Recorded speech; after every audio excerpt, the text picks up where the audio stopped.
What's the matter, Kakarot?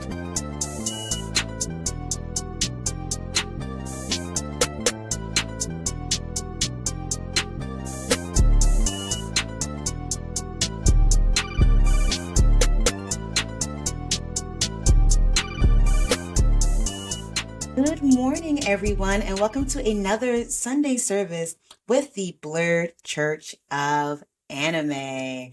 I am your preacher, your teacher, your cult leader, whatever you want to call me. I am Black Star, here to hopefully hit you with another inspiring message to get you through your week using anime, manga, or sometimes comic books and animation in general.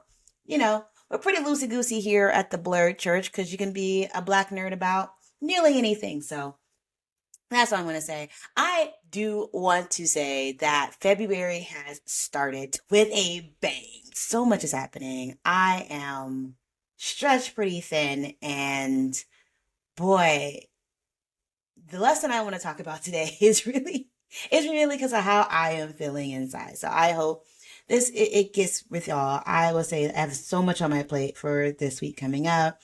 I did a lot last week, but I had fun too. Got to see friends, got to do things. But there's just when there's so much stacking up, it can feel like a lot. But it's not too bad. It wasn't bad things at all. And I'm hoping that you also had a terrific week, whether it was super busy or kind of low key and chill. We need some chill weeks sometimes. I don't think I'm gonna get that in February at all. But I'm hoping that you had some chill weeks, and I'm hoping that you have productive weeks. And if last week wasn't a good week for you, then you know what we always say. F last week, this week will be better.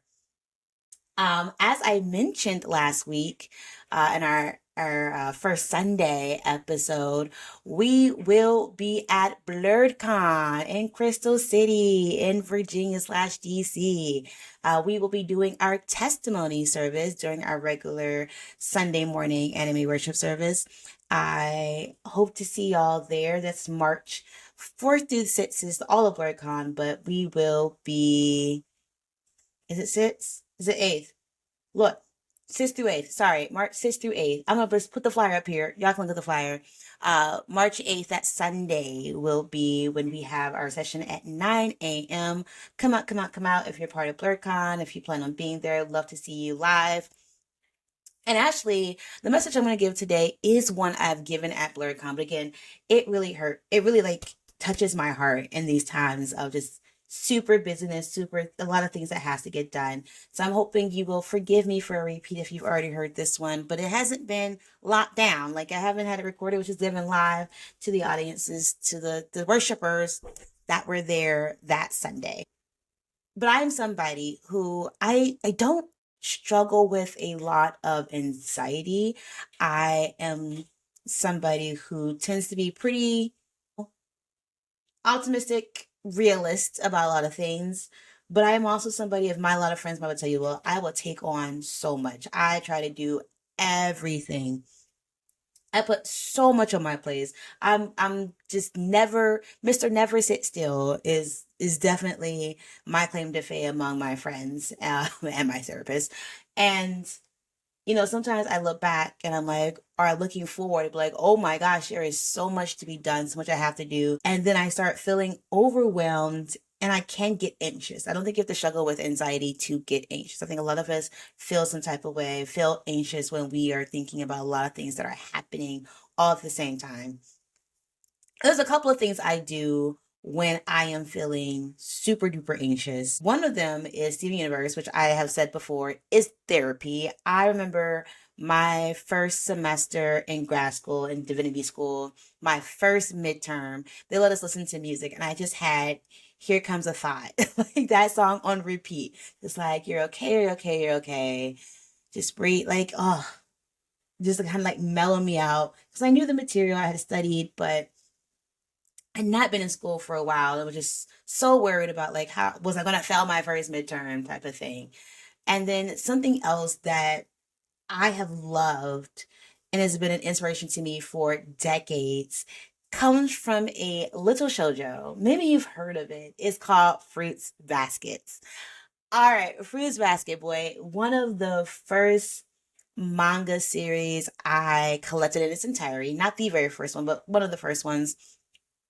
been a big fan of Fruits Basket since the early 2000s, with getting the manga, watching the first version of the anime. But let me tell you how excited I was when I heard that they were doing the remake in the 2010s and that they were going to stick to the manga and get all the way through. Like, don't get me wrong, the first Fruits Basket is a gem, but but to be able to not change some things in the manga and be able to see it come up, and like I love the second half of that manga. I really, really do. And I really wish Karen Kane had gotten that treatment. But I will take it from Fruits Basket. And there was always pretty early on this scene in Fruits Basket that I like to think of and remind myself whenever I start to get super anxious about everything that's in front of me. Now, when I first did this message at BlurCon, there was no anime version of this. Had to pull up the screenshots from the manga, and now I'm redoing it because we have an animated version of it. You can go see it. What I'm talking about is actually, I think, chapter 43 in volume 6 of Fruits Basket. Also, season 2, episode 1 of the new anime. And let me tell you, Fruits Basket, the anime, halfway got me through COVID. Like, it's in 2020. I was just watching Fruits Basket over and over again to be like, "Oh, I need something." And I could talk for hours on Fruits Baskets and all the different traumas and ways that people have overcome. Like, I think it feels like a whole Bible study just to go through the members of the Soma family and the Zodiac, and not just what's wrong with them, but what's right with them and how they overcome a lot. I have so many favorites within the Fruit Basket character list, especially the Zodiac members. I know that some people have heard me before talking about I am not a Toru girl. I am not a fan of Toru as a character. She's a little, it's a lot. But I am a fan of her friends. I am a fan of Kyo. I'm a fan of Kagura. I am a fan of Rin. I'm a fan of Hatsuharu. I love me some Momiji. Like, there is so many of the Zodiac that I truly, truly, truly think we could dive deep into. But I'm getting completely off topic. Again, we're talking about Volume 6, Chapter 43, Episode 2, Season 1. I think the episode is titled, like, what is it? Eat somen with your friends. That's what it is. Eat those cold noodles with your friends. I'm here for it. But we're still talking about Fruits Basket. So we get to a point where both in the manga and the anime, and it's not direct because they did some creative licensing or some moving around of things in the anime to squeeze everything in. Where it's the summertime, Toru has effectively been living with Shigure and Kyo and Yuki. I always forget about Yuki because he is one of my least favorites. Don't come for me in the comments, y'all. This is my opinion. I don't hate him. He's just a lot. I was never team Toru and Yuki. But anyway, so she's been living with them for a little while. They're at the summer part of the semester. And a lot of questions are coming down, like questions about, since they're in their second year, about to be seniors, now you're going to start thinking about, what are you going to do in the future? And Toru hasn't had this most steadiest upbringing. She's kind of orphaned at this point, was living in a tent.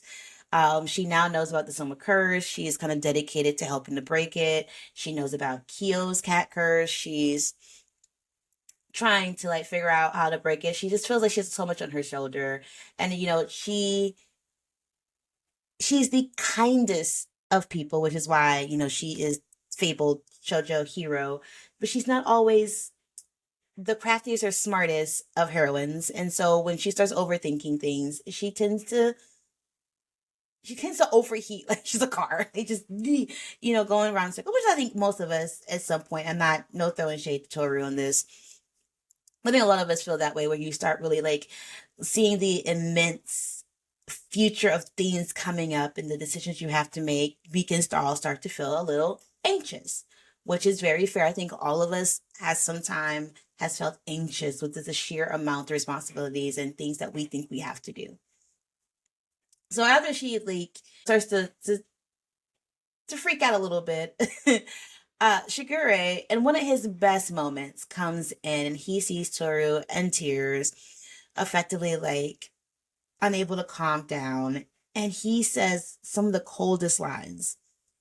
He was like, okay, if thinking makes you, this is strictly a Toru, if thinking makes you, anxious, just don't think about it. And I'm like, my dude, we have to think about it. We have to plan. Like, there's so much in front of it. We will be more organized if we planned and do the things.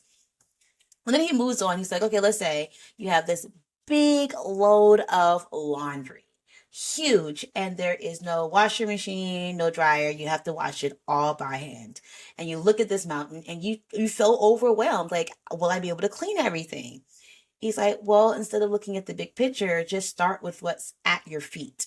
Wash what is at your feet. And eventually, as you go through and just watch each piece of linen, each piece of clothing, whatever it is at your feet, you'll eventually get through the entire thing. You'll get through the whole laundry and you won't even sometimes notice it. And let me tell you, life changing for high school me, life changing for now me. When I think about like to just simply sit there and wash what's at your feet. Sometimes the worst thing we do is catastrophize and then looking towards the future and seeing everything coming at us, we feel like we are at a standstill. And that's not to say that like the future is scary or anything, but like it's like looking at an avalanche coming at you. Yeah, you should run, but you kind of like mystified at this giant snowball of things coming at you, and you feel like, well, maybe there is no way to run. There's no way I can outrun it. Looking at a giant problem, looking at something you're like, I can never climb it or surmount it or surpass it. It can bring up a lot of negative emotions in you. And it's not even that these are things you don't want to do. They're not even things that you don't think you want to think about. It's just the immensity of it. Like Tori has to think about her future, what she's going to do when she graduates. And she doesn't really have any prospects of really going to college or university. Her friends think she just gets married and be a housewife. That's what Tori's good for. But she's still thinking about like the futures of the some family of Yuki, of Kyo, what it's gonna like. She knows that Kyo's gonna be locked up after graduation unless she can break this curse. So it's not just about her, she's just looking at a bigger picture. And I am a big picture type of person. I love being able to see into the future and be like, okay, these are how all things are going to lay out. But then I also am a very realistic person to know, like, well, you need to get the details right too. And I think that's where the avalanche starts to really feel real. There's like all these details of things that I have to do to get to that final piece of like surmounting that mountain, of climbing the Everest that is in front of me. And when Segura says, just clean what's in front of you, it is take each thing as it comes. Like, yes, we want to plan for the future. Yes, want to be organized, but there is a point that when you're so overwhelmed, you just need to do the first thing that's in front of you. What is the first thing that has to get done? All right, what is your timeline? Do I need to like fill this thing out? Because I need to get that done by tomorrow. So why not just focus on that? And if I keep focusing on the next thing that comes down, if I have timelines, if I have due dates, then eventually I will get everything done. I just need to make sure I know what my due dates are, right? I think people who've been in college or in school and studying, you think about your finals week and like everything is due, all of your classes, finals and papers and things are right there at that nature too. A really good strategy is to list out when everything is. When is this paper due versus that paper versus this final versus this test versus whatever. And then a lot of times I had to do this. I just focused on the first thing that was happening. Well, sometimes I do get off the reservation and like decide I'm going to focus on the thing I like, the paper I like the most. But at the end of the day, I know that I had to like put my focus on just like really like blinders on and saying, I'm going to work on the thing that I know is due first. I need to study for the test I know is happening. And I mean, you can, maneuver priorities. Maybe you study a little bit more or earlier for the class that you have had the most trouble in, or you don't remember the most things, or you have the most material. That's well and good. That's part of the organizing planning. But if you're truly overwhelmed, sometimes it's picking up the thing that is due first is the way to go until you feel like you're at a manageable state. I do this a lot because not just for work, things, and I have like so many projects coming at me. But in my personal life, I want to go perform here, do this thing, hang with these friends, plan for this, got this trip, need to save for that. I need to be doing my side hustles to save for this. And it feels I could put my whole calendar on a board in my phone and look at it. And then I think, when do I have time to accurately like do the things to make sure these performances, these travel plans, these things actually happen? I don't. So I think, okay, well, what's coming up first? What can I do? That's a 5 minute task. That's a 10-minute task. That'll take me an hour. And of course, I still keep dropping stuff on me because that's what I do. Again, Mr. Never Sit Down. Um, but a lot of times, as I put more things on my plate, I eat and nibble at the other stuff at it. I think what Shigure says in this moment, like, okay, the odds seemed insurmountable. This is an exceedingly difficult task. But if you start doing what you can actually do, what is right there next to you, and just move around it, is it the most efficient way to do things? Maybe not. Again, love to plan. Will it save you the most time if you do it this way? Maybe not. Maybe it makes more sense to like get all the socks together, and you spend time like organizing and you like. But at some point, again, with that anxiety coming, that anxiousness over the sheer amount of work to have to be done, the sheer amount of things you have to think about, the planning is crippling.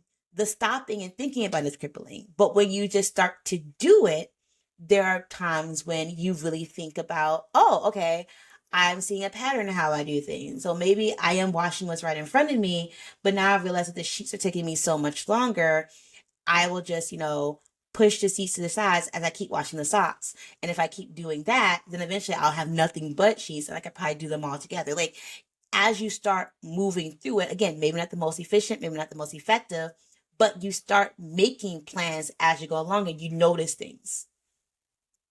And at that point, you've actually got something accomplished. You're seeing that you can do it too.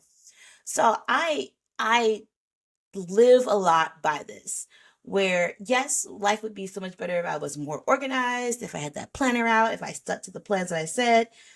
But sometimes it's me really just taking that first step to get something done. It's me sitting down to write a sermon. So that way I know what I'm talking about this week. It's me sitting down to record the sermon. So that way it is there. It's me sitting down to edit and add the videos and all the things. I could do that all in one go, but sometimes like when I don't have enough time, it is like, okay, how can I break this up while also doing things like cleaning my apartment, washing clothes, working on this thing for work, getting this thing together, ordering this thing I need for this performance. It's all wrapped up into a million pieces and it's working because I am not crippled by inaction because I am staring ahead at the abyss of all the things I have to do. Instead, I am actively moving forward to do it. Do I get tripped up sometimes? Certainly. But I don't think I've ever regretted just trying to start where I'm at and do that little piece. So I do challenge you today. If you're feeling overwhelmed by anything, whether it's what you have to do in your life, your tasks, your projects, your schoolwork, or overwhelmed by all the things that are happening in this world, in your environments, in your community, start with the little things you can do first. Start with those little pieces and make them manageable. Because as you keep taking those little pieces and adding on and finishing up those smaller tasks, you're going to see that when you look back, you'll realize all the work you've actually done and how you have truly like conquered something while taking it literally step by step. I think people who climb mountains are crazy, but I get it. A lot of times when people are mountain climbing, they think, I don't think about making it all the way to the top. They think about making it to the next crevice, the next crest, the next hill. When I have to like climb a million stairs, I don't focus on looking at the top of my goal. I focus on putting one foot in front of me and getting up and up and up the stairs. One more stair down, one more stair down, one more stair down. When I'm working out, I'm like, I'm tired of this. I think about, okay, I'm going to do it for one more minute and one more minute and one more minute. And the next thing you know, I've done it for the 20 minutes I'm supposed to do. I love a good countdown. And I've done a lot of that in January was the working out thing, which I sucks. I hate it.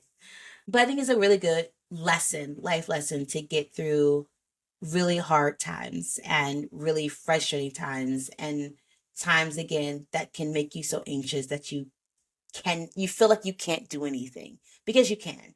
You can start with the low hanging fruit, the things right in front of you. Like Shigure says, just wash what's in front of you.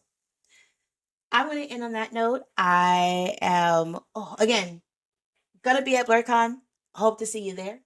Um, Interact, like put some comments down. Let me know, like, does it work for you when you feel paralyzed by indecision, when you have so much going on that you just focus on working on one little thing? I know a little bit of some of my ADHD brain is like, I got to do a little here, then a little there. Do I finish all the things? No. I have to remember to come back to it later on.